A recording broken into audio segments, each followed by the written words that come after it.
Assalamualaikum warahmatullahi wabarakatuh. Para pemirsa, penggemar channel Pekalongan Selatan, kita saat ini bersama-sama di Kidulane Sapore. Alhamdulillah pada malam hari ini kita kedatangan seorang tamu khusus. Beliau Bapak Kiai Haji Saifuddin Amirin, pengasuh Pondok Pesantren Al-Maliki Kota Pekalongan.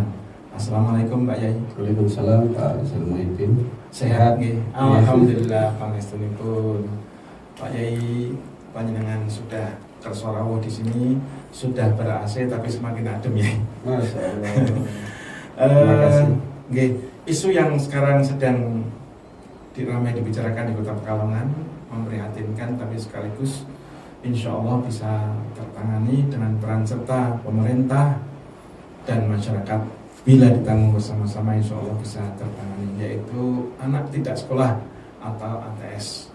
Pak Yai, menghadapi masalah anak tidak sekolah ini, Pak Yai mungkin dari sisi religius, keagamaan, perspektif Islam itu bagaimana? Baik Pak Muhyiddin, alhamdulillah pada malam hari ini kita berkesempatan bertemu dengan Pak Zainul Muhyiddin, ngobrol tentang beberapa hal, termasuk diantaranya adalah tentang ATS yang ada di Pekalongan.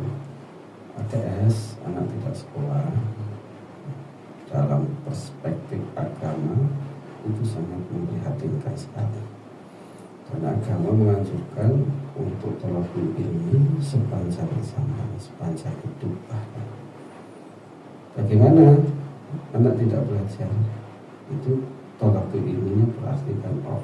Kalau off ini nanti akan imbasnya akan kepada daerah kita, desa kita,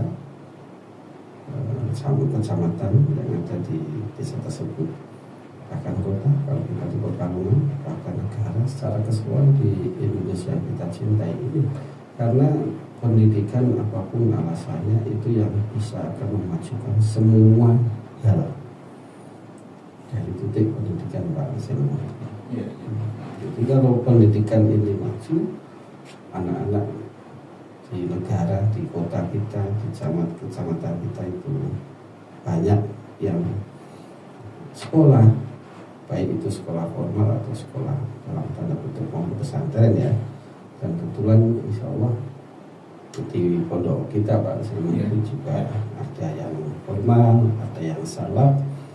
Jadi kita jembatani juga yang salaf ini ada PKBM-nya untuk menampung daripada anak-anak salaf, biar ada jenjang mau ke kuliah atau universitas itu ada wadahnya, dan juga menampung daripada masyarakat yang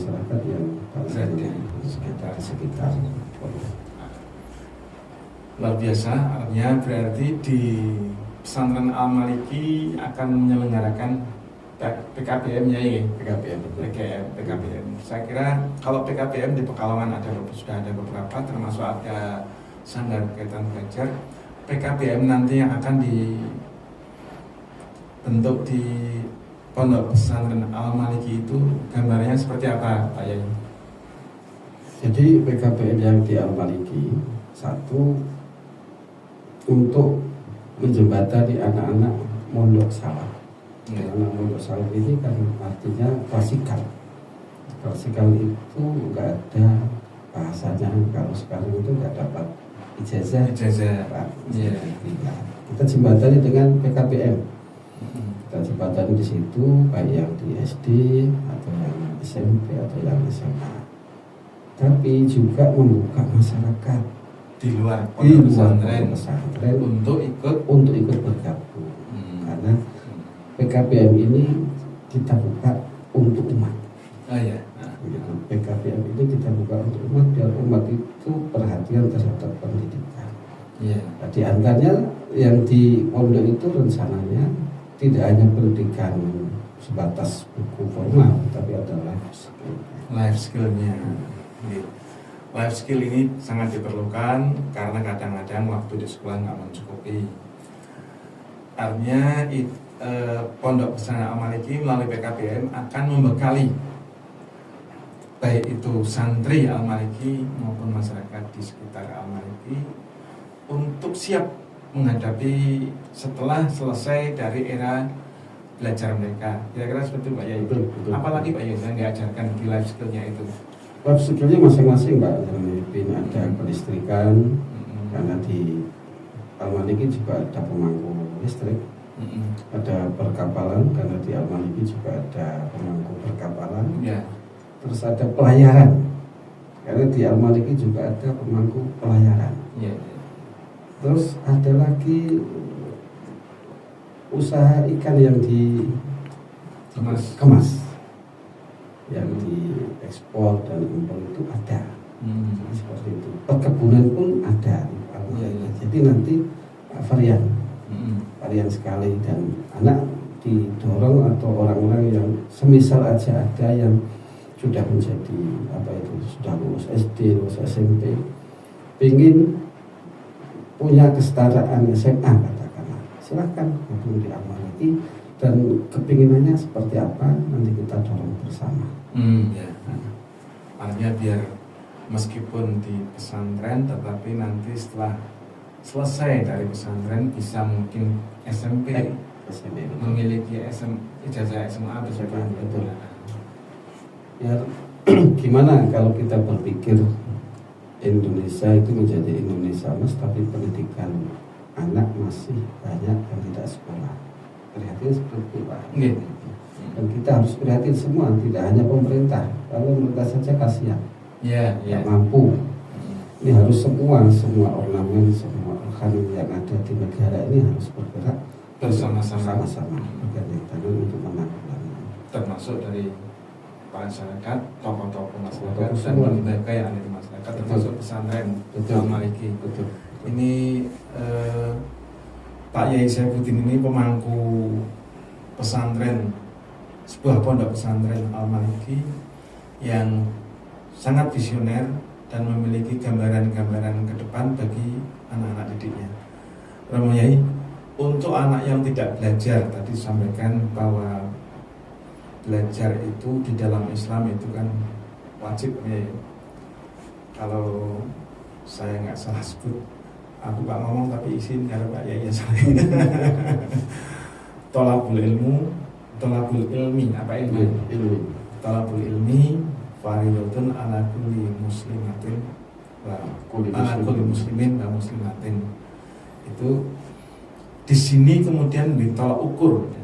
Seseorang di dalam kehidupannya ada kewajiban untuk menuntut ilmu, itu bila dihubungkan lagi dengan utlubul ilma minal mahdi ilal lahdi, artinya belajar sepanjang hidup.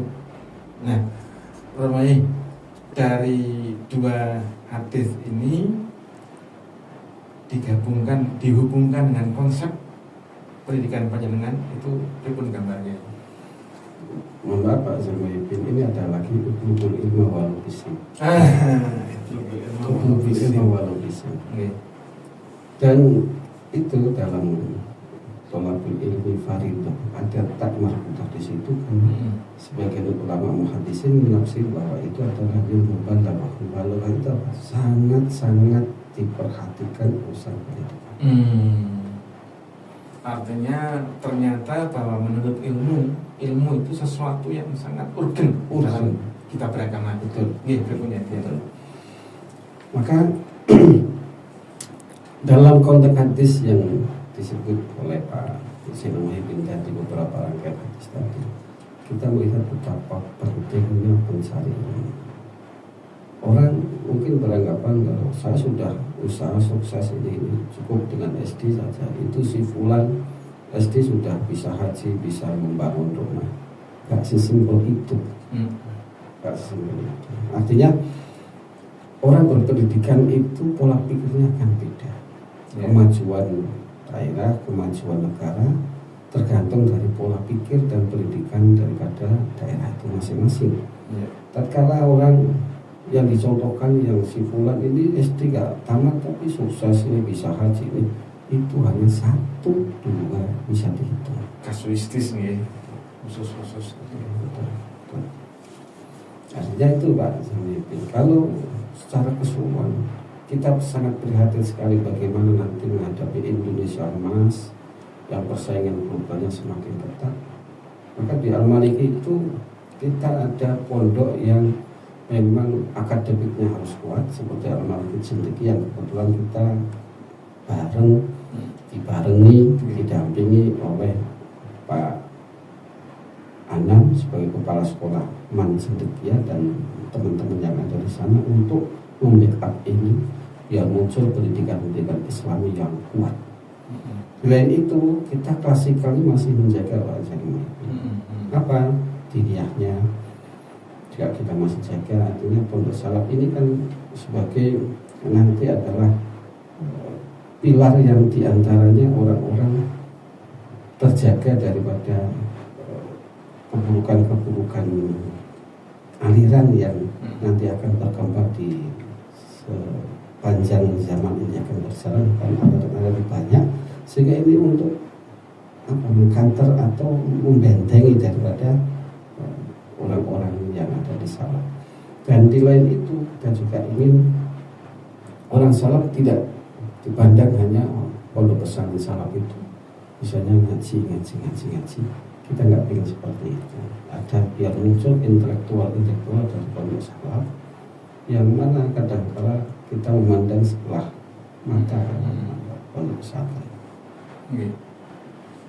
Luar biasa. Artinya tidak sekedar pondok pesantren Al-Maliki akan hanya menelurkan ahli-ahli sekedar baca kitab, tetapi seorang membaca kitab dan sekaligus membaca lingkungannya masing-masing, situasi masing-masing, kemudian dari apa yang dia dapatkan ilmu dari pesantren menjadi rumusan formula solusi-solusi. Gitu. Untuk tadi ada disinggung tentang Indonesia Emas, karena mustahil Indonesia Emas akan diwujudkan oleh orang-orang yang tidak berilmu. Betul.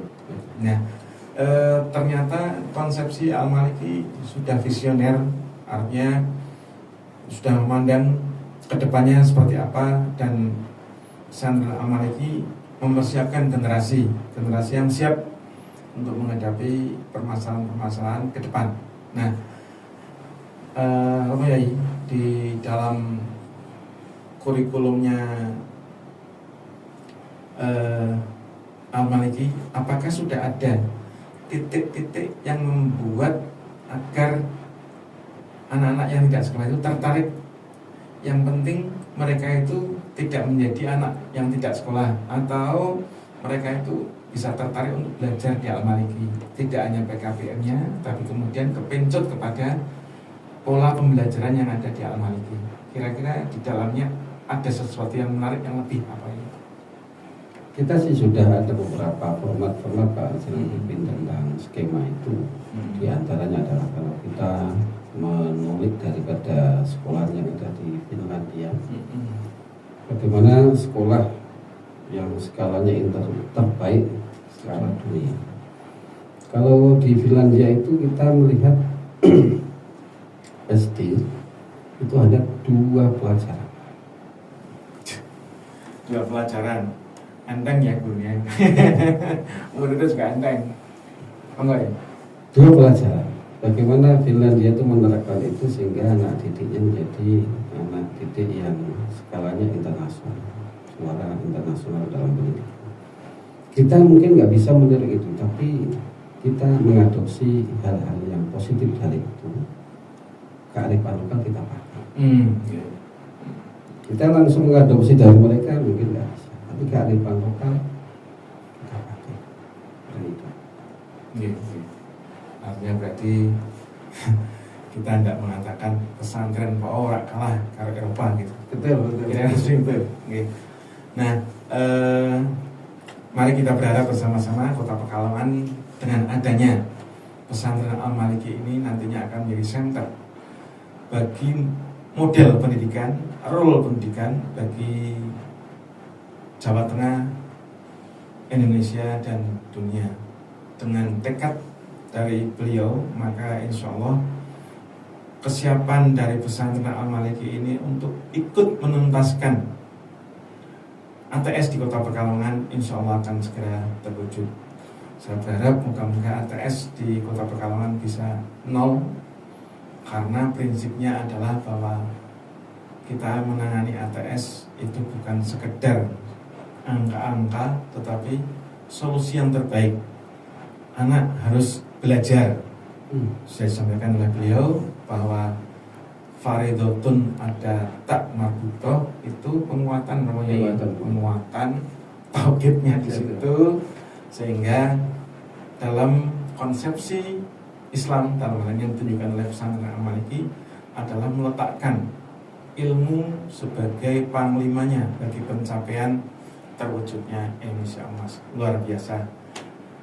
Demikian bincang-bincang kita. Saya tetap yang terakhir, saya mohon dari Pak Yai menyampaikan closing statementnya, statement penutupnya seperti apa sebelum kita akhiri. Baik, terima kasih Pak Zul Muhyiddin untuk closing statement bahwa bagaimana pentingnya pendidikan, dari berpengaruhnya pendidikan itu harus kita upayakan terus Pak Zul. Kita upayakan terus, kita bergandengan terus kepada siapapun.